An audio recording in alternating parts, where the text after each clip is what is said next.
ഇത്രയും മുതിർന്ന ആൾക്കാരുടെ മുന്നിൽ വെച്ച് ചെരുപ്പൂരി അടിക്കുന്ന ആ പെങ്കൊച്ച് പറഞ്ഞു കേട്ടില്ലേ? നിങ്ങൾ എന്താ ഒന്നും മിണ്ടാതിരിക്കുന്നത്? അതുപോലൊരു അപരാധം ചെയ്താൽ ഇതിലും വലിയ ശിക്ഷയായിരിക്കും കിട്ടാൻ പോകുന്നത്. അത് എന്റെ മകളാണെങ്കിലും ശരി. ഉറപ്പായും ഞാൻ പറഞ്ഞതുപോലെ തന്നെ ചെയ്തിരിക്കും. ഞാൻ ഇട്ടിട്ട് വന്നത് ഒരു ചെരുപ്പല്ല, 2 ചെരുപ്പാ. ഇപ്പൊ തന്നെ പണം കെട്ടണമെന്ന് പറഞ്ഞ് ഡയലോഗ് അടിച്ചാ ഈ 2 ചെരുപ്പും പൊട്ടുന്ന വിധത്തിൽ നിങ്ങളെ ഞാൻ തല്ലും.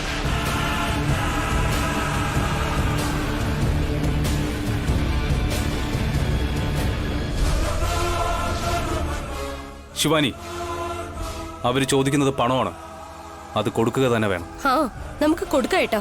ഇവരാഗ്രഹിച്ചതുപോലെ ഇവരുടെ മുഖത്ത് പണം വാരി എറിയണം ചേട്ടാ. പക്ഷേ ഇപ്പൊ തന്നെ കാശ് കൊണ്ടുവരണമെന്ന് പറഞ്ഞാ എവിടെ പോയി വാങ്ങിക്കൊണ്ടുവരാനാ? കണക്കായിരിക്കണം.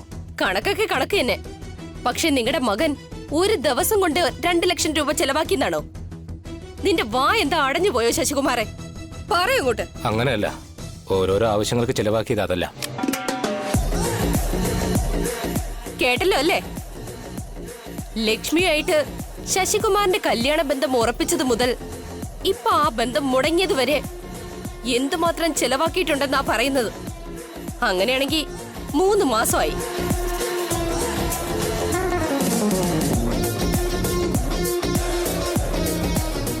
ഞങ്ങൾക്കും അതേപോലെ അത്രയും സമയം വേണം, എന്നാലേ തരാൻ കഴിയൂ. അപ്പൊ 3 മാസം വരെ നിങ്ങൾ പണം തരാൻ വേണ്ടി ഞങ്ങൾ കാത്തിരിക്കണം എന്നാണോ പറയുന്നേ? ഒരു പട്ടിയെ പോലെ നിങ്ങൾ ഞങ്ങളുടെ വീട്ടിന് മുന്നിൽ വന്ന് കാത്തിരിക്കേണ്ട ആവശ്യമില്ലെന്നാ ഞാൻ പറഞ്ഞത്. 3 മാസം കഴിയുമ്പോഴേക്കും നിങ്ങളുടെ മകൻ സ്നേഹത്തോടെ ചെലവാക്കി മനസ്സിൽ കുറെ ആഗ്രഹങ്ങളൊക്കെ വളർത്തിയില്ലേ? ആ കണക്ക് മുഴുവൻ മുതലും പലിശയും ചേർത്ത് ഞങ്ങൾ തിരിച്ചു തന്നിരിക്കും. നോക്ക് ശിവാനി, നീ വാക്ക് കൊടുത്താ പോരാ, ആ വാക്ക് ഗൗതമാണ് കൊടുക്കേണ്ടത്. കാരണം ലക്ഷ്മിക്ക് എന്തെങ്കിലും പ്രയാസങ്ങൾ കൊണ്ട് കണ്ണുനീര് വന്നാൽ അത് തുടയ്ക്കേണ്ട കൈകൾ ഗൗതമിന്റേതല്ലേ? ഞാനും അവൾക്കൊരു തുണ തന്നെയാ വല്യച്ഛ, ഒരിക്കലും കൈവിടില്ല. വളരെ നല്ല കാര്യം. 3 പേരും ഒരുപോലെ സംസാരിക്കുന്നല്ലോ. നാളെ രാവിലെ ബാക്കിയുള്ള സഹോദരിമാരുകൂടി വന്ന് ഞങ്ങളുടെ ജ്യേഷ്ഠൻ അറിഞ്ഞോ അറിയാതെയോ വാക്കു കൊടുത്തതാണ്, കിട്ടുന്നതെല്ലാം കടം തീർത്തുകൊണ്ടിരുന്നാൽ ഞങ്ങളുടെ ജീവിതം എന്താകുമെന്നും ഞങ്ങളുടെ കല്യാണം എങ്ങനെ നടത്തിത്തരുമെന്നും പറഞ്ഞ് തടസ്സം നിന്നാലേ കഷ്ടമാവില്ലേ? അത് നിർത്തിക്കോ.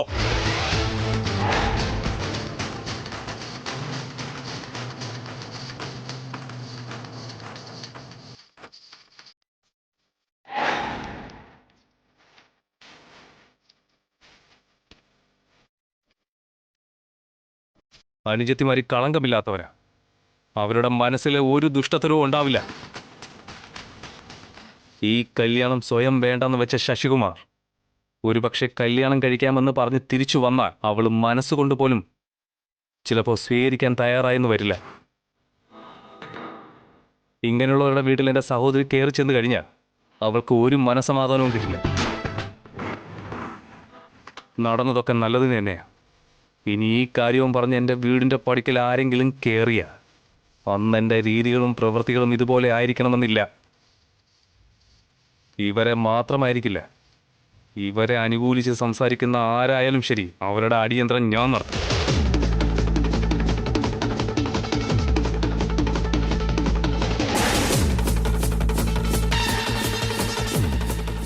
എന്താ ഇത്? ആരും എന്താ ഒന്നും പറയാതിരിക്കുന്നേ? ഗൗതം പറയുന്നതിൽ ന്യായമുണ്ട്. കാരണമില്ലാതെ എന്തെങ്കിലും പറഞ്ഞാൽ അത് പ്രശ്നമാകുമെന്ന് ഈ നാട്ടുകാർക്ക് എല്ലാം അറിയാം. അടുത്ത നാട്ടിലുള്ള നിങ്ങൾക്ക് എന്തറിയാം?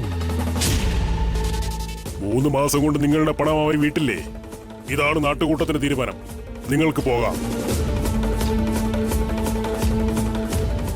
ശരി, വാ. ഇനിയിപ്പോ എന്ത് ചെയ്യാൻ? ഇവരാ തീരുമാനം പറഞ്ഞില്ലേ? വാ, പോ. ഒരു നിമിഷം ശശികുമാർ. ഏട്ടാ, 1 മിനിറ്റ് ആ ചെരുപ്പൊന്ന് തരൂ.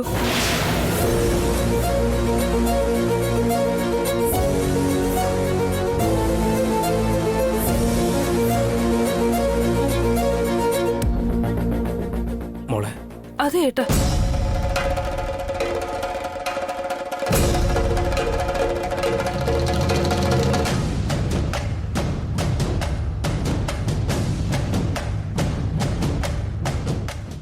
കുറച്ചു മുമ്പ് അവളുടെ ചേട്ടത്ത് ചെരുപ്പൂരി അടിക്കൂന്ന് പറഞ്ഞു. ഇപ്പൊ ലക്ഷ്മി എന്തിനാ ചെരുപ്പൂരാൻ പറയുന്നേ? നീ കുറച്ചേരൊന്നും മിണ്ടാതിരിക്കേ. ശശികുമാർ സാർ, എന്റെ ഏട്ടനോട് ഈ ചെരിപ്പൂര ഞാൻ പറഞ്ഞ എന്തിനാന്ന് നിങ്ങൾക്കറിയോ? അഥവാ നിങ്ങൾ എന്നെ കല്യാണം കഴിച്ചിരുന്നെങ്കിൽ എന്റെ ഏട്ടന്റെ നല്ല മനസ്സിന് അദ്ദേഹത്തിന്റെ കാലിൽ എത്ര വീണാലും അത് മതിയാകില്ല. ഇത്രയൊക്കെ സംഭവിച്ചിട്ടും അദ്ദേഹം ഒന്നും ചെയ്യാതെ നിങ്ങളെ വെറുതെ വിട്ടത് കൊണ്ട് ഏട്ടൻ ഊരി വെച്ച ചെരുപ്പിനെ നോക്കി സോറിയും പറഞ്ഞ് അതിന് കുമ്പിട്ടാലെങ്കിലും നിങ്ങൾ നന്നാവുന്ന ഞാൻ കരുതുന്നത്.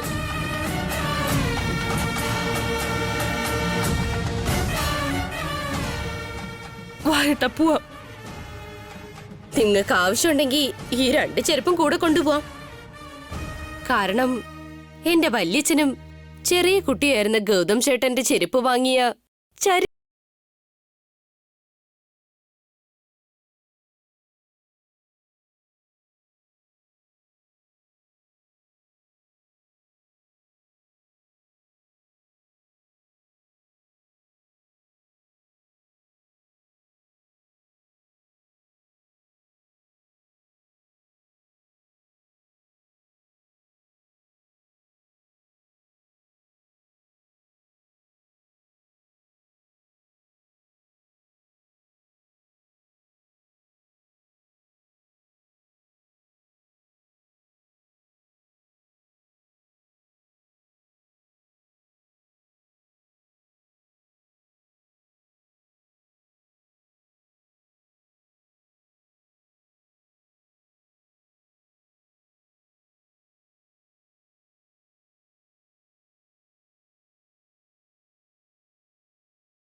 ശ്രീദേവി, എപ്പോഴും നാട്ടുകൂട്ടം വിളിക്കാത്ത ഗൗതം ലക്ഷ്മിയുടെ കാര്യത്തിന് വേണ്ടി അവിടെ പോയിട്ടുണ്ടെങ്കിൽ അതെന്തിനാണെന്ന് ഓർക്കുമ്പോ വല്ലാത്ത പേടി തോന്നുന്നു. അമ്മാവൻ നാട്ടുകൂട്ടത്തിൽ തീരുമാനങ്ങൾ എടുക്കുന്ന ആളായിരിക്കുന്നത് വരെ ആർക്കും ന്യായം ലഭിക്കില്ല അമ്മായി. എന്റെയും പേടി അത് തന്നെയാ മോളെ. ന്യായം ചെയ്യുന്നതിന് പകരം അന്യായമേ അദ്ദേഹം ചെയ്യൂ. ഒരു ചെറിയ ജോലിയെ വലിയ ജോലിയാക്കിയിരിക്കുകയാണ്. ഏതോ ചവറ് കാര്യങ്ങൾക്ക് ഏതോ മഹാഗുരുക്കന്മാരെടുത്തിരിക്കുന്ന മണ്ടത്തരമായ തീരുമാനങ്ങൾ പോലെ ചെയ്തിരിക്കുകയാണ് അച്ഛൻ. മുന്നും പിന്നും ആലോചിക്കുന്നില്ല. നീ എവിടെ പോയിരുന്നു വീരരാജു? അടുത്ത നാട്ടിൽ പേപ്പർ കൊണ്ട് കൊടുക്കാൻ വേണ്ടി ചേട്ടൻ പറഞ്ഞനുസരിച്ച് പോയതമ്മേ.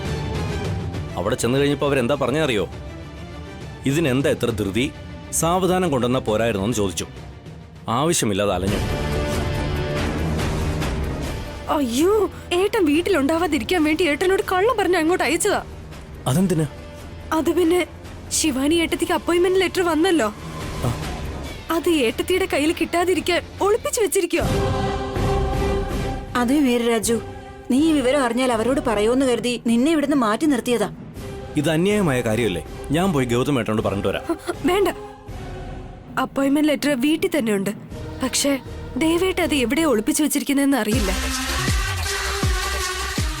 ഈ വിഷയം ഗൗതമേട്ടൻ അറിയാൻ വേണ്ടി ഞാനൊരു കത്തെഴുതി രത്നമ്മ ചേച്ചിയുടെ കയ്യിൽ കൊടുത്തു വിട്ടിട്ടുണ്ട്. അപ്പൊ ടെൻഷൻ ആവണ്ട. ഗൗതമേട്ടൻ ആ ലെറ്റർ എങ്ങനെയെങ്കിലും ശിവാനിയുടെ കയ്യിലെത്തിക്കും. ഇപ്പൊ അതല്ല പ്രശ്നം. നാട്ടുകൂട്ടത്തിന് പോയ നിന്റെ അച്ഛൻ അവിടെ എന്ത് തീരുമാനം എടുക്കുമെന്ന് ഓർത്ത് പേടിയാവുക. നാട്ടുകൂട്ടോ? എന്തിനു വേണ്ടി?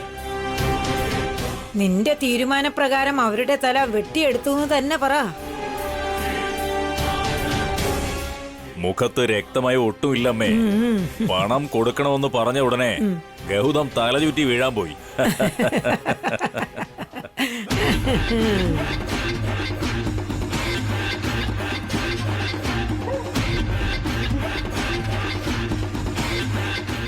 അമ്മായി, എന്താ പറ്റിയത്?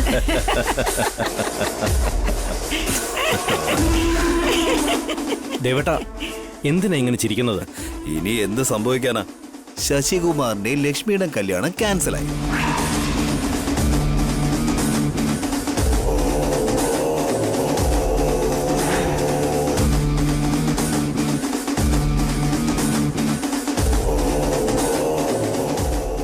അയ്യോ എന്റെ ദൈവമേ. അതെ ഗീതേ, പെൺകുട്ടിക്ക് ജോലിയില്ലെങ്കിലേ ഒന്നും കൊടുക്കാതെ കല്യാണം നടത്താനായിട്ട് ഞങ്ങൾ എന്താ പമ്പര വിഡ്ഢികളാണോ എന്നവര് ചോദിച്ചു. ശശികുമാർ വളരെ നല്ല ആളെന്നാ ഞാൻ കരുതിയ. പണത്തിന് വേണ്ടി അയാൾ ഇങ്ങനെയൊക്കെ ചെയ്യുമെന്ന് ഞാൻ ഒരിക്കലും കരുതിയില്ല. പെണ്ണ് കിട്ടാൻ വേണ്ടി കാശ് കൊടുത്തെങ്കിൽ ആ കാശ് മാത്രമല്ലേ തിരിച്ചു കിട്ടത്തുള്ളൂ. മാസാമാസം കിട്ടുന്ന ശമ്പളമായിരുന്നെങ്കിൽ വീട്ടു ചെലവിനെങ്കിലും എടുക്കായിരുന്നല്ലോ. പാവെന്ന് വിചാരിച്ചല്ലേ നീ ഇവളെ ഇവിടുത്തെ മരുമകളാക്കിയത്? ഇല്ലെങ്കിലേ ഇവളുടെ ചേട്ടൻ ഇവളെ കല്യാണം കഴിപ്പിക്കാൻ മറുജന്മം എടുക്കേണ്ടതായിട്ട് വരും. ഇവരോട് ആരോടും കല്യാണം നടത്തി കൊടുക്കാൻ യാചിച്ചില്ല. ലക്ഷ്മിയുടെ കഴുത്തി താലി കെട്ടി അവളുടെ ജീവിതം നശിപ്പിക്കാൻ നോക്കിയവര് ഇപ്പൊ ശ്രീദേവിയുടെ ജീവിതം നശിപ്പിച്ചിരിക്കുക.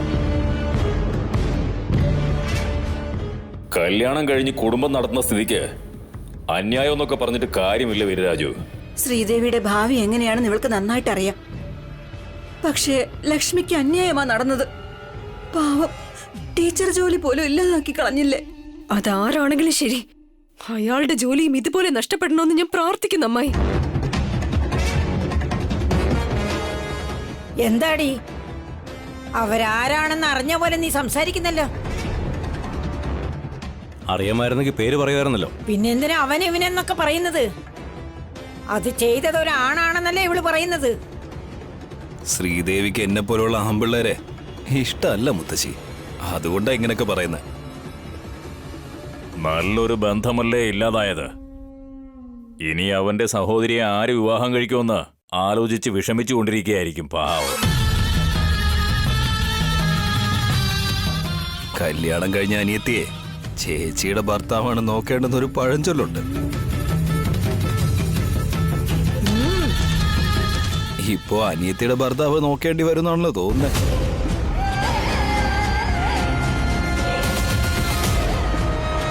ഏട്ടാ, ശ്രീദേവി,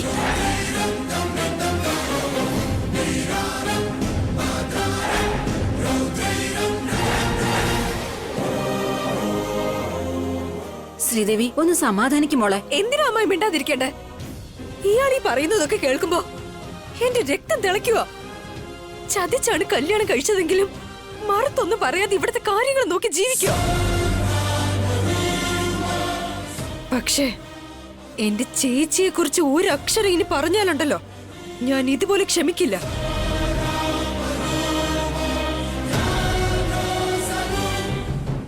എന്താടി അടുത്തുള്ളവരൊക്കെ കേൾക്കാൻ വേണ്ടി ശബ്ദം ഉണ്ടാക്കുന്നല്ലോ നീ?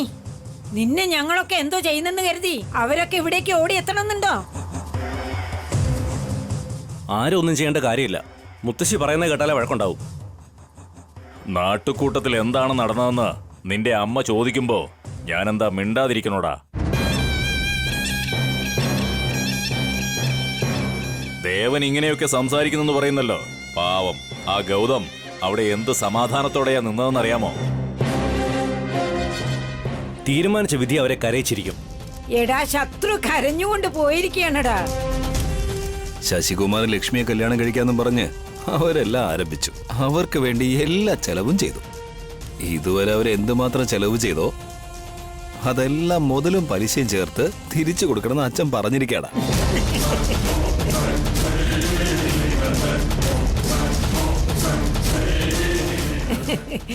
ആ പലിശ കെട്ടി തീരുമ്പോഴേക്കും അവന്റെ നട്ടലൊടിഞ്ഞിരിക്കും.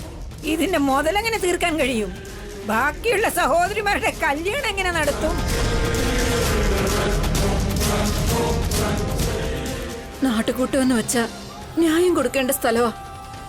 പക്ഷേ നിങ്ങൾ അവിടെ ദ്രോഹമാ ചെയ്യുന്നത്. ഗീതേ, നീ വീടിന്റെ മഹാലക്ഷ്മിയാ. കണ്ണുനീര് വീഴാൻ പാടില്ല. ലക്ഷ്മിയെ ആര് വിവാഹം കഴിക്കുന്നോ അവനായിരിക്കും ഭാഗ്യവാൻ. ശശികുമാറിനെ പോലെ ഒരാൾ കല്യാണം കഴിക്കാതിരിക്കുന്നതാ നല്ലത്. ഇങ്ങനെ പണത്തിനെ സ്നേഹിക്കുന്ന ഒരാളിൽ നിന്നും എന്റെ ചേച്ചി രക്ഷപ്പെട്ടെന്ന് എനിക്ക് തോന്നുന്നേ. എന്റെ ചേച്ചിയെ കല്യാണം കഴിക്കാൻ പോകുന്ന ആളും നല്ലൊരു മനുഷ്യനായിരിക്കണം. ഈ നാട്ടിലെ എല്ലാവരും അദ്ദേഹത്തെ ബഹുമാനിക്കണം. നിങ്ങൾ തന്നെ അവരുടെ കല്യാണത്തിന് അനുഗ്രഹിക്കണം.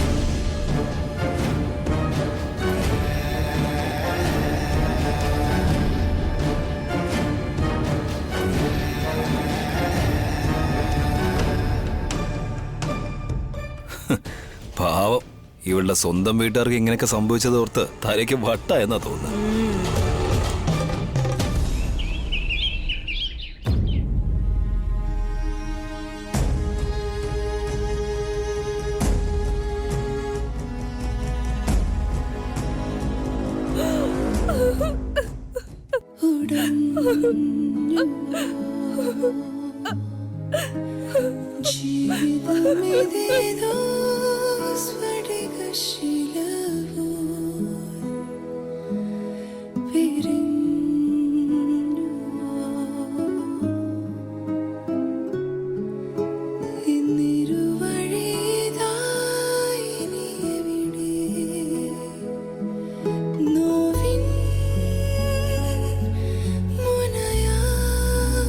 നീ എന്തിനാ മോളെ വെറുതെ ഇങ്ങനെ വിഷമിക്കുന്നത്? ഈ കല്യാണം മുടങ്ങിപ്പോയെന്ന് കരുതി നിനക്കെന്താ വേറെ കല്യാണം വരില്ലേ? ഇനി ഏത് കല്യാണം വന്നാലും ശരി, ഒരു കല്യാണം മുടങ്ങിപ്പോയി എന്നുള്ളൊരു കുറ്റബോധം നിന്റെ മനസ്സിൽ ഒരിക്കലും വരാൻ പാടില്ല. അത് നിന്റെ ജീവിതത്തെ ബാധിക്കും. വിവാഹ നിശ്ചയവും കഴിഞ്ഞ് കല്യാണത്തിന് തീയതിയും കുറിച്ചിട്ട് 2 തവണ കല്യാണം നടക്കാതെ നിന്നു പോയാ ആളുകൾ എന്തെങ്കിലുമൊക്കെ പറയില്ലേ ഏട്ടാ? എല്ലാം കഴിഞ്ഞിട്ടിപ്പോ അവസാനം ഇങ്ങനെ ആയല്ലോ. എന്റെ വിഷമം ഈ കല്യാണം നടക്കാതെ പോയതിലല്ല. ഈ നിമിഷം വരെ അവര് ചെലവാക്കിയതിനെല്ലാം കണക്ക് ഏട്ടൻ കൊടുക്കണമെന്ന് പറഞ്ഞതുകൊണ്ടാ. ഏട്ടന് ആവശ്യമില്ലാത്ത ചെലവൊക്കെ ഞാൻ ഉണ്ടാക്കി. എന്താ മോളെ ഇങ്ങനെയൊക്കെ പറയുന്നത്? ആ പണം ഞാൻ എങ്ങനെ തിരിച്ചു കൊടുക്കുമെന്ന് ഓർത്താണോ നീ കരയുന്നത്? നമ്മൾ ചെലവ് ചെയ്തതിൽ കുറച്ച് അധികം വരും, അത്രയല്ലേ ഉള്ളൂ. എല്ലാം തീർക്കുന്നത് പോലെ തന്നെ ഞാൻ ഇതും തീർത്തോളാം. സോറി ചേട്ടാ, ഞാനാ എടുത്തു ചാടി ഈ ഒരു കാര്യത്തെ നാട്ടുകൂട്ടം വരെ എത്തിച്ചത്. പക്ഷെ നമുക്കവിടെ ന്യായം കിട്ടില്ലെന്ന് അറിയില്ല ഏട്ടത്തി. ഓരോ മാസവും കിട്ടുന്ന തുച്ഛമായ ശമ്പളത്തിന് വേണ്ടി ഒരു പെൺകുട്ടിയുടെ ജീവിതം ഇങ്ങനെ നശിപ്പിക്കുമെന്ന് ഞാൻ സ്വപ്നത്തിൽ പോലും കരുതിയില്ല. നാട്ടുകൂട്ടത്തിൽ മാത്രമല്ല, എവിടെ പോയാലും ശരി ന്യായം നമ്മുടെ കൂടെ ആവുമെന്നാ വിചാരിച്ചത്. പക്ഷേ നമ്മുടെ ആൾക്കാർ പോലും നമ്മുടെ കൂടെ ഇല്ല എന്നുള്ളത് ഇപ്പോഴാ മനസ്സിലായത്. ഇതിൽ നിന്റെ ഭാഗത്തൊരു തെറ്റുമില്ല ശിവാനി. ലക്ഷ്മിയുടെ കല്യാണം നടന്നു കാണാനായിട്ടാ നമ്മളെല്ലാവരും ആഗ്രഹിച്ചത്. പക്ഷെ ഇപ്പോ അവര് കല്യാണത്തിന് ചെലവിട്ട പൈസ കൂടി നമ്മളോട് തിരിച്ചു ചോദിക്കുന്നുണ്ടെങ്കിൽ അവര് പണത്തിന് വേണ്ടി എന്ത് വൃത്തികെട്ട പണിയും ചെയ്യുമെന്ന് ഇതിൽ നിന്ന് എനിക്ക് മനസ്സിലായി. ശശികുമാർ ഏട്ടനൊന്നും പറഞ്ഞില്ലേ ഏട്ടാ? അയാളെ ഇനി അങ്ങനെ വിളിക്കരുത് ഗൗരി. അയാളുടെ അച്ഛനും അമ്മയും കൂടി നമ്മുടെ ഏട്ടനെ എന്തൊക്കെയാ പറഞ്ഞത്, അതൊക്കെ കേട്ടിട്ട് ഒരു വാക്ക് പോലും മറുത്ത് പറഞ്ഞില്ലെങ്കിൽ അയാള് മാറിയെന്ന് തന്നെയല്ലേ എന്റെ അർത്ഥം.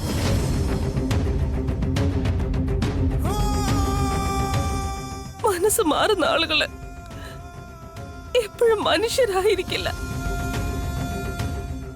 എപ്പോ ഈ കല്യാണം വേണ്ടെന്ന് പറഞ്ഞോ ആ നിമിഷം തന്നെ ഞാൻ ശശികുമാറിനെ മറന്നു കഴിഞ്ഞു. ശിവാനി, ശിവാനി, ശ്രീ, നീ എന്താ ഇവിടെ? നാളെ എന്റെ ചെറിയമ്മയുടെ മോള് ശാരിക ജോലിയിൽ ജോയിൻ ചെയ്യാൻ പോവാ. നീ എപ്പോഴാ ജോയിൻ ചെയ്യുന്നേ? അതിന് അപ്പോയിന്റ്മെന്റ് ലെറ്റർ കയ്യിൽ കിട്ടണ്ടേ? എന്നാലല്ലേ ജോലിക്ക് കയറാൻ പറ്റൂ. അതെന്താ? നിനക്ക് അപ്പോയിന്റ്മെന്റ് ലെറ്റർ ഇതുവരെ കിട്ടിയില്ലേ? അല്ല, അവൾക്ക് കിട്ടിയോ? ആ, ഇന്നലെ തന്നെ കിട്ടിയല്ലോ.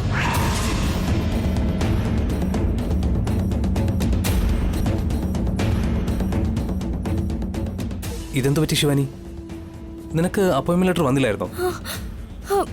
എന്നോട് ആരും പറഞ്ഞില്ലല്ലോ ചേട്ടാ. പക്ഷെ നിനക്കെന്താ കിട്ടാത്തെ? ഇതാരോ തടഞ്ഞതാണെന്നാ തോന്നുന്നേ. ആര് തടയാനാ ചേച്ചി? നമുക്കെന്താ ശത്രുക്കൾക്കാണോ കുറവ്? അപ്പോയിന്റ്മെന്റ് ലെറ്റർ നിന്റെ കയ്യിലില്ലെങ്കിലേ നാളെ നിനക്ക് ജോലിക്ക് ജോയിൻ ചെയ്യാൻ പറ്റില്ലല്ലോ.